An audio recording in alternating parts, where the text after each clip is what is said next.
What would you do tomorrow if you felt sick? You would probably go to see your doctor, and you may have to pay a minimal fee, or your insurance may cover the costs. If you were seriously ill or injured, you would go to the emergency care, or an ambulance would come and pick you up. Your only worry would be your health.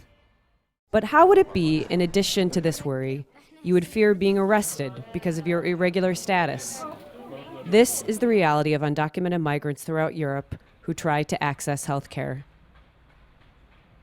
In Sweden, a model country with one of the best human rights records in the world, part of the population is systematically excluded from basic social services, such as healthcare. The law in Sweden is one of the worst in Europe. This group is supposed to pay fully for everything. So a visit to a doctor could cost about 200 euros. To give birth to a child in the hospital costs about 2,000, 3,000 euros.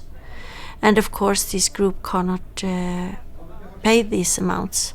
We cannot go to normal doctor. I said kids can go, but not we. Adults. No, not adults. We cannot go. That's nice here in Sweden, in Göteborg. They have one place which one place, so we can go there. An ordinary place during the day transformed into a health clinic in the evening. Here, some 30 volunteer health professionals treat more than 50 patients in a 3-hour period. Because of undocumented migrants' constant fear of the police, the location of this clinic is secret. Yes, we have to arrange something when there is no healthcare for people. So we have to arrange a place where people can wait, and meanwhile we give them food. Often there are bread and other food to take home because many of them don't have food enough. We meet families who are really starving. We meet kids without food for days. And it's in Sweden 2011. It's a shame. Il NAGA è un'associazione sociosanitaria che da sempre ha come scopo il diritto alla salute per tutte le persone che non hanno il diritto alla salute in Italia.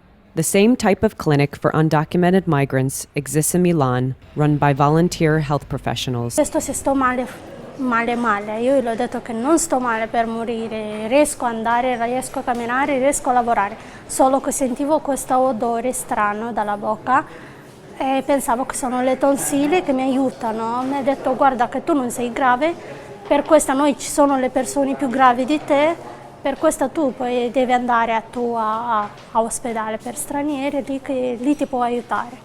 Mi hanno chiesto documenti, ho detto che non ce l'ho, per questo ho detto che devo venire qua, che non mi possono aiutare. Dal 1995 esiste una legge che estende l'assistenza sanitaria a tutte le persone presenti in Italia, anche per gli immigrati irregolari.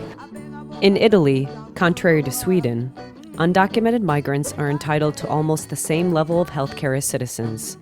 However, in practice, bureaucracy, discrimination, lack of information, and fear of being detected prevent many undocumented migrants from gaining access to healthcare. Non è che come casa nostra di immigrazione, come uno che entra come sua casa, che trovi bene con che lavorano qua.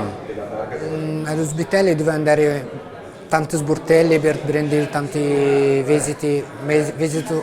Faccio una visita del medico con l'ortopedia, fare un'altra di tanti sportelli, come dici, che tanti. Diciamo che le patologie non si discostano significativamente da quelli di pazienti coetanei italiani. Per un immigrato irregolare, che dipende integralmente per quanto riguarda il lavoro dal suo stato di benessere e di salute, rischia di essere trasformata in un'emergenza, in un dramma. Perché nella medicina essere veramente malati o temere di esserlo non ha una grande differenza ai fini della gestione della malattia. Chiaramente più precario è il grado di vita, di abitazione, di lavoro e naturalmente giuridico degli immigrati, e maggiore è l'aura emotiva con cui una patologia viene vissuta. We have some students working as assistants to the doctors, to the medical doctors here, and one of our doctors is Leila. We call them psychosomatic diseases, and that's what we see most here because of their psychological, because of the fear they live with and their situation. They have more psychosomatic diseases, which can be back pain, headache, sleeping disorders, and fear. You know, it's really hard to be hidden. And my life, you know, now is really, you know, I was so much depressed, you know, I was in depression. I have now medicine for depression because I cannot live without medicine now. No. Lots of people come to me and they say, I have pain from all my teeth. It hurts all over here. And then we usually help them, which seems like it feels very strange, because all we can do is like do a plastic what's something in plastic that you put on your teeth that you have when you sleep, so it makes you relax. But this is, of course, something just will ease the pain from the teeth. And in fact, we will do nothing about the situation, of course. So, well. Lavoriamo facendo circa 15-18 mila visite all'anno, tutte di pazienti irregolari, e è un'associazione che è fatta soltanto da volontari. In Italia il diritto alla salute, dicevamo prima, è ben affermato dal punto di vista legislativo. Ci sono delle leggi chiare che affermano questo diritto per tutti. L'applicazione di questo diritto si scontra un po' con le interpretazioni regionali, perché da noi l'assistenza sanitaria è per certi versi anche compito delle regioni, e alcune regioni, soprattutto la nostra regione, la Lombardia, tende a non applicare questo diritto alla salute agli immigrati irregolari. And the last thing who has happened now in Sweden is that the social minister Göran Hägglund in this government that we have now, he asked for an investigation, and it's a very good investigation. It is as far as the discussion has come in Sweden. It's all basic facts about the group and the healthcare system and everything.